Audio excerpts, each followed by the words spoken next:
porque hemos invitado al doctor César Nakazaki y naturalmente queremos aprovechar a fondo de su experiencia en el terreno de los foros, pero también de su conocimiento teórico.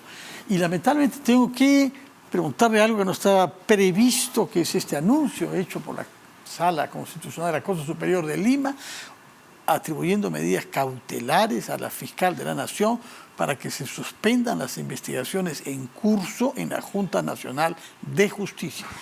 Usted puede leer el documento, tiene una opinión, pueden explicarnos en qué se basa, por favor, la Sala Constitucional.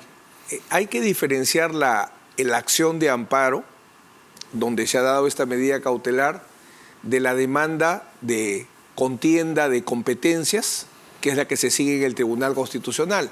Ahí es un problema de instituciones. En el amparo es la ciudadana Patricia Benavides, que sostiene que la apertura de esta investigación afecta sus derechos fundamentales. Y como medida cautelar, pues, la Sala Constitucional y Social ha declarado fundada la medida cautelar, suspendiendo la investigación sobre la base de dos razones fundamentalmente: que la ponente, la investigadora, que es la miembro de la Junta Nacional de Justicia, Inés Tello de Ñeco, tiene un hijo que es viceministro, que está vinculado al Poder Ejecutivo, y que el Poder Ejecutivo en este momento, las altas autoridades del Poder Ejecutivo, están sometidos a investigaciones en la Fiscalía de la Nación. Entonces se entiende que ese vínculo de parentesco con un viceministro genera un conflicto de interés o una apariencia de falta de imparcialidad. Y en segundo lugar, la violación del debido procedimiento que exige la reserva absoluta de la investigación y que se dio con una extraña situación donde IDL revelaba las conclusiones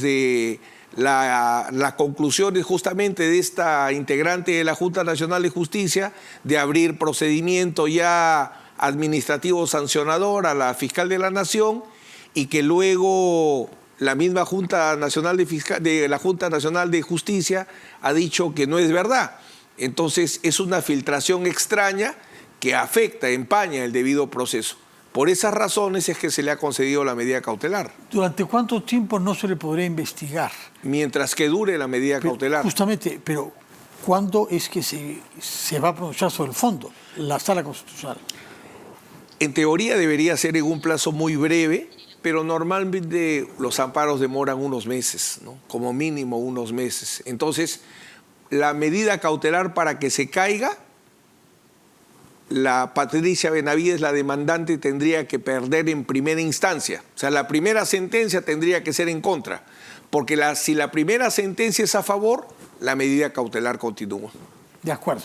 Se nos ha dicho que la audiencia creo está prevista para fin de octubre. ¿Es normal eso? Sí, ¿Hay que esperar 2 meses? Yo, como abogado de las víctimas de la discoteca Utopía, mi amparo en primera instancia duró 9 años. 9 años. Bueno, esperemos que no se repita eso verdaderamente. Vamos al tema entonces sobre el cual queríamos conocer su opinión, que es las revelaciones a las que hemos accedido de lo dicho por un colaborador eficaz. Una vez más estamos con la figura de la colaboración eficaz. En este caso, un asesor del congresista Guillermo Bermejo, a propósito de negociados que se habían hecho para beneficiarse económicamente a partir de obras en la Unión Piura. No sé si ha visto el documento fiscal. He analizado el requerimiento del Ministerio Público. ¿Y cuál es su opinión? Recordemos que en primer lugar hubo una detención preliminar, y la detención preliminar suele generar colaboradores eficaces. A veces con razón y a veces sin razón. Por eso sí que siempre, o desde hace un cierto tiempo. 99%. ¿Desde un cierto tiempo? Desde hace un cierto tiempo. Ya. Donde hay detención preliminar salen o colaboradores o testigos protegidos. Y acá han salido de los dos justamente. Por eso es que lo mínimo que debería hacerse en esta discusión de reforma del procedimiento de colaboración eficaz es volver a reponer que no puede haber ningún tipo de actos vinculados a la colaboración eficaz sin presencia del abogado defensor. ¿Por qué? Porque la colaboración eficaz no solo debe ser útil, sino debe ser voluntaria, no fruto de la coacción. Bueno, pero ¿cómo puede discernir usted el abogado, eso en la mente de las personas? El abogado, si lo detienen a usted o a mí, buscaré la manera de que no me detengan, si para eso tengo que decir lo que sé, lo diré, pero eso no es coacción. Pero tú has dado la clave. Sí. Tú decides. Sí. Tú voluntariamente con tu abogado analizas los caminos y te convences que la colaboración eficaz es el mejor camino, pero fruto de una decisión libre del colaborador asistido por su abogado, pero mediante una norma administrativa, siendo ministra de Justicia Marisol Pérez Tello, quitaron la presencia del abogado y autorizaron que negocie el fiscal solo con el colaborador, en algunos casos de manera correcta, pero hay que garantizar que todos los casos sea de manera correcta, ¿no? Entonces, lo señalo puntualmente porque sí hay cosas que deben modificarse al procedimiento de colaboración eficaz y no todo... Por ejemplo, que sea obligatorio la presencia del abogado. Como fue siempre. Ya. Como fue siempre y se quitó bajo el gobierno... Así no sea un abogado de oficio, porque hay personas que no tienen dinero para Puede pagar ser un abogado. el defensor. Algunos abogados son caros, doctor Nakazaki, en el caso de que no lo sepa usted. ¿Ah? Bueno, hay de todo en este reino de Dios, ¿no? Ya, bueno, pero debe ser difícil para algunos de los detenidos. Pero un defensor de oficio está en perfecto... Es más, con la dación del nuevo código se dio un fenómeno muy interesante. A los defensores de oficio se les capacitó con el nuevo código y muchos defensores de oficio son mejores que los defensores contratados. Entonces, de lo que ha leído usted, que está citado en el documento fiscal, ¿cuál es su sensación? Ha evolucionado. De lo que se tenía con la detención preliminar, se ha conseguido 2 testigos, 2 colaboradores eficaces, un testigo protegido. Veo que la parte de los actos de corrupción que han motivado que se abra proceso penal, ya se ha abierto proceso penal y dentro del proceso penal se ha hecho un requerimiento de prisión preventiva. Entonces, la parte de los actos colusorios entre los funcionarios de la Municipalidad de La Unión se ha consolidado, se ha fortalecido mucho.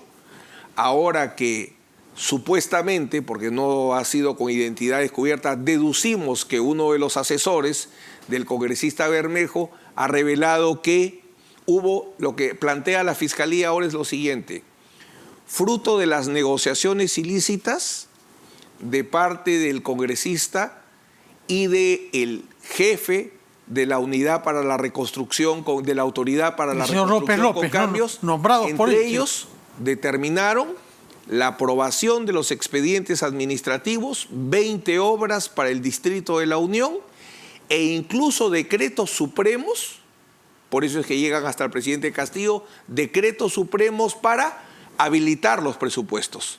O sea, el servicio era completo. Te apruebo tu expediente técnico, va adelante tu obra y además hay financiamiento.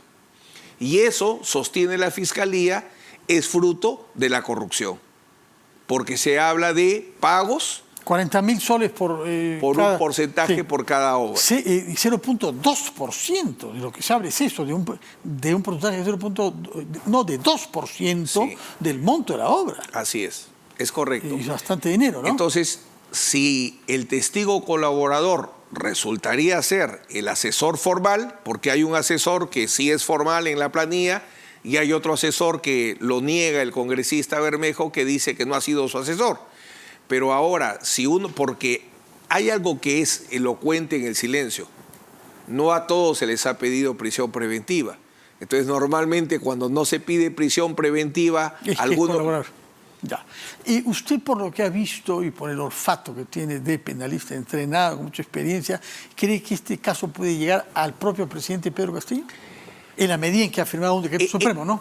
Él, sobre todo, está fuertemente vinculado con el testimonio del colaborador Marrufo, que viene corroborándose en una serie de casos, donde pone que es el expresidente Castillo quien insistentemente solicita ese nombre a este señor. Y que este señor... A López López. Como presidente de la autoridad. Y que las propias autoridades del FONAFE, por ejemplo, dijeron, él no tiene las condiciones.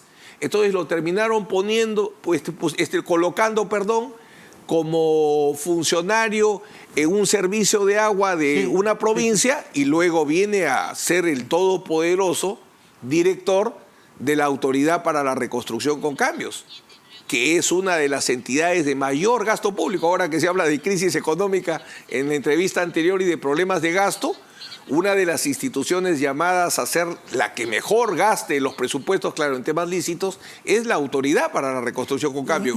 Y ahí estaría infiltrada la corrupción. Ha habido todo un baile en torno al señor López López, que quisieron ponerlo primero en Sedapal, luego no lo aceptaron, fue para Cañete, el sur. En Cañete, efectivamente, y terminó, como usted dice. Ahora, esa autoridad funcionaba en un marco específico de gobierno a gobierno. Claro. ¿Y cómo se puede entender que se le haya pasado las tortugas a los...? Lo que pasa es que ciertas contrataciones son gobierno a gobierno, pero no son las únicas que lleva adelante la Autoridad para la Reconstrucción por el Cambio. Por ejemplo, cuando se hizo la vía panamericana, ahí sí hubo un ejemplo. En varias obras en Piura, pero también se trabaja directamente con la Municipalidad Distrital. Tan es así que, según la Fiscalía, la organización criminal que se generó en la Municipalidad Distrital de la Unión es más antigua que la organización criminal que dirigió el expresidente Castillo.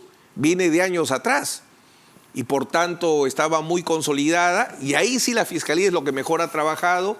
Ha identificado empresarios, ha identificado obras, ha identificado negociaciones. La parte más fuerte de lo que veo del requerimiento de sobreseimiento es los actos de corrupción en el seno de la Municipalidad Distrital de la Unión y los empresarios. El día de ayer tuvimos ocasión de leer un documento fiscal que leímos acá parcialmente, que da cuenta de la acción de Heiner Alvarado. Sabemos, el poderoso ministro de Vivienda, que después sería ministro de Transporte, cuando huyó Silva, ¿no? Él era el Sí, exactamente. Cuando huyó Silva, cuando se puso en la condición de prófugo, condición que todavía es la que tiene actualmente, él mismo se habría dado cuenta que este señor López López cobre coimas y habría actuado para que se le cambie, ¿no? Bueno, Heiner Alvarado, que me llama la atención, no lo están considerando en la lista. Claro, no que lo puedan investigar acá, sino en la lista de la organización criminal no está. Me llamó la atención. Pero se supone que él es el que acepta el requerimiento de Pedro Castillo que lo designen a López como director de la Autoridad para la Reconstrucción por Cambio. Que incluso, y el otro gran personaje ahí de esta trama de corrupción es el dueño de la Casa de Zarratea, sí, Abel Cabrera, que los presenta. Incluso hay un impasse muy fuerte, señalan, porque dice que López era muy exigente en que se le nombre. Sí. Y tiene un impasse ahí inicialmente por el cual no se le nombra. Sí. Entonces, lo que es vivienda, el primer tema de corrupción fue en transportes, con Silva. El segundo tema de corrupción bien establecido es el de vivienda, el caso de Ananea, ahora este caso, y este salto a la Autoridad para la Reconstrucción por el Cambio, que hay que ver hasta dónde ha penetrado, ¿no? Sería raro que solamente sea con la Municipalidad Distrital de la Unión. O sea, ahora, que este es el inicio de un tema largo que tiene que ver la Fiscalía. Por lo que usted está diciendo, aquí hay todo menos persecución política a Guillermo Bermejo, como él sostiene. A ver, en realidad acá hay que marcar que para el interés de la opinión pública, evidentemente el personaje más importante es el congresista Bermejo, pero él no está investigado en este caso. Así que, ¿qué persecución podría haber? Porque él no es perseguido en este caso. Pero debe sentir que sus asesores están pasando a ser cobradores eficaces, pueden saber algo. Bueno, y además se habla de que él recibió 40.000 soles a su pesar, porque salió de la casa, ya no lo está esperando un sobre, ¿no? Pero hay un punto, Fernando. Es lo que se dice, ¿no? Pero hay un punto, Fernando. La Fiscalía de la Nación hasta ahora no ha informado si ya se le inició una investigación preliminar al congresista Bermejo. ¿Cómo va desarrollándose esa investigación preliminar? Porque hasta que no haya una denuncia constitucional que la fiscal de la Nación presente al Congreso, no se puede investigar. No hay un caso armado. Sí, investigación preliminar, sí. Goza de inmunidad en el ejercicio de sus funciones. Doctor César Nakazaki, muchas gracias por su presencia y por ayudarnos a entender algunos vericuetos de los procedimientos judiciales complicados, tanto los que tienen que ver con la Junta Nacional y la Fiscalía, cuanto el caso concreto de corrupción que se habría producido en el marco de obras en el Distrito Piurano de la Unión. Muchas gracias por su presencia, Fernando, y muy buenas noches. Vamos a hacer una pausa.